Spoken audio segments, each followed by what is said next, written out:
We're back at it again with another Speed Champions video. As a mock builder, one of the things I love about Speed Champions is the crazy build techniques, which is why I'm such an avid fan of Speed Champions, because in no other theme all across the line is there building techniques like this. However, the reason I bought this set today was I wanted to talk about the $27 price increase. Now, recently we reviewed the Ford Mustang Dark Horse on my YouTube channel, and I thought that was worth the value because of all the printed elements. But on this one, take a look at this sticker sheet. Just to show how many stickers there are, this is what it looks like before stickers are applied and after stickers are applied. That is a gruesome sticker process. It took me about an hour to get all these stickers accurate and proper on the set. I do understand that LEGO does have a printing budget. However, we've seen in the past 2 years a price increase from $20 to $27 on these sets, which is absolutely insane. And I'm not seeing any added value for that unless the designers are getting a pay increase by a few dollars, because honestly, they deserve it because of the quality they put into these sets. Now, my previous review of the Dark Horse Mustang, we talked about this issue, and I thought it was worth it because of all the printed elements that were in the set and the massive piece count. However, price per piece doesn't really matter because it's determined by the size of the pieces, but these pieces are just as small as the one as we saw in the Dark Horse, and it's 99 pieces less than the Dark Horse. So we're going to be taking a look at this set today to see if it's really worth it for you. Before we get into today's video, I didn't want to be one of those influencers that didn't tell you where we got this set from. We got this set from Myers. And to keep good on the promise I made to you in the last video, I drove all the way back out to Myers, which is a really far drive for me, and got this set during my midterm break. So if you want an influencer who puts his viewers first, please make sure to smash that like and subscribe button down below, because I really care about the content I provide for you guys on this channel. Now, taking a look at the Formula 1 McLaren, I wanted to take a look at this car specifically because this by far is the best Formula 1 race car that LEGO has ever made. Well, from at least Speed Champions. I can't speak for Technic. Look at what we had back in 2015, 2016 with the 6-stud wide cars. Look at how thick those midsections were on the car. That was an absolutely terrible look for the car compared to this much more sleeker look. Now, the sleeker look from Speed Champions has appeared in a few sets in the past. However, in the set it appeared in last, that set retailed for $34 and it was a 2-pack, which is why I'm so upset about the price increase on this set.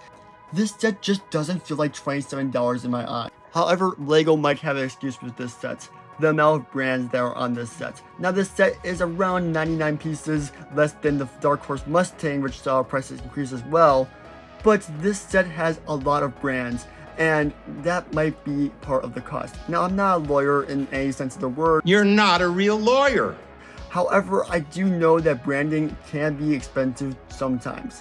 I don't know if LEGO had to reach out to all these companies individually or just the McLaren team itself, but if they had to reach out to all these companies like Google, Hilton, DeWalt, Dell, if they had to reach out to all these brands to get licensing for this set, I could understand why this set saw a price increase. However, this is across the whole Speed Champions theme, so I highly doubt that's the reason why we saw a price increase.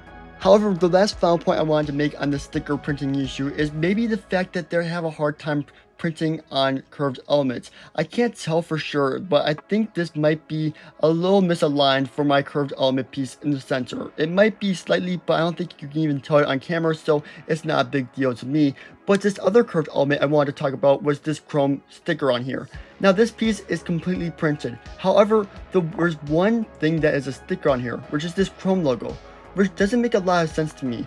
Why would something have a sticker and a print on the same piece? So if any of you guys know about the printing process in the comments below, I would love to hear about it because I'm genuinely curious why this wasn't printed on the set. However, I gotta say, I am impressed with the amount of prints that are on this set. There's a total of 7 different prints on this set. However, there are 10 prints on the set, 4 of them being used for the tires, of course.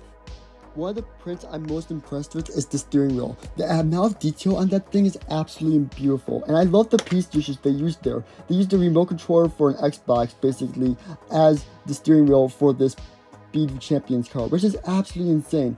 Another part usage that I'm extremely happy with is the mirrors. The mirrors look insane. They used these LEGO spoon elements, and they worked great for this section of the set. However, the next issue we gotta talk about is the playability with this set.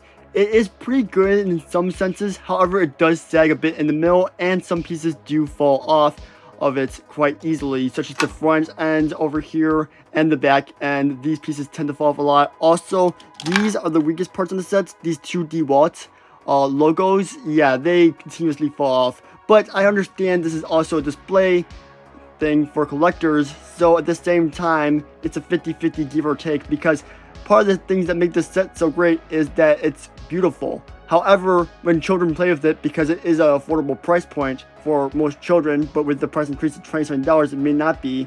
It's just one of those things you gotta really think about. One more detail I really love about this set are the Ferrell tires. I think they look really great. I love the printing on those tires. I'll never know how Lego prints on tires, but they managed to do that here, and I think they look absolutely incredible. Now that we're done talking about the sets, let's take a look at the main figure. The main figure is a pretty good main figure, not gonna lie. I really do like the torso. It feels a bit bland, but you know, that's what most race car uniforms are. They're pretty bland, except for when they have a bunch of, you know, logos on here. But considering Lego how he has a bunch of logos on the set, I don't know why they didn't throw some on the torso. Maybe it costs more money, maybe it doesn't. Who knows? However, I do have to say that this main figure is better than the one we got in the last set, because the other set had a Rafa Martinez haircut attached to it, which I didn't realize at the time, but one of my comments mentioned that, and I thought it was hilarious. On the box art, I thought the main figure looked kind of weird at first inside the cockpit, but now that I have the set in person, I think it really does it wonders, and I think it looks great. There was only 3 bags in this set, so one less than the Dark Horse, but that's understandable considering there's like 99 less pieces in here, so that makes total sense for that. However, one thing I did want to talk about is the extra pieces that we have left behind. I don't really think you can make much great with this. However, I'm always add these parts to my parts collection, because these 1x1s does make for some great fillers sometimes. But overall, I really do not feel like this set is worth $27. Sure, it is a beautiful and very clean build set. It's probably the best Formula 1 Lego car we've ever gotten before. However, for $27, I just do not see it. If this was still $20 like it was 2 years ago, yes, I would say buy it day one instantly. But with this $27 price increase and not much value added, I would just say to wait, honestly. I mean, the price point going up by $7 within 2 years is nothing like we've ever seen before, and we haven't even seen that in Clone Battle Pack before. So that is why I do not recommend this set for day one buy. I would wait a little bit for at least 20% off before buying this set. And with that, that's going to wrap it for my review today. However, I feel like you guys are going to be asking in the comments if I'm reviewing the third singular speed champion sets, and I'm not, because personally I don't see much interest in that set. Yes, the cars look very good with each other, however I just don't know the car, and I'm really not interested in buying that set. So this will be the last speed champions review for a long time on the channel. I think maybe once the next wave comes out I might take a little look at it again, but for now I think it's time to close this chapter on this wave, and I'll see you all in the next one. Peace out, and make sure to stay tuned for this week's Adventure update coming out on Sunday.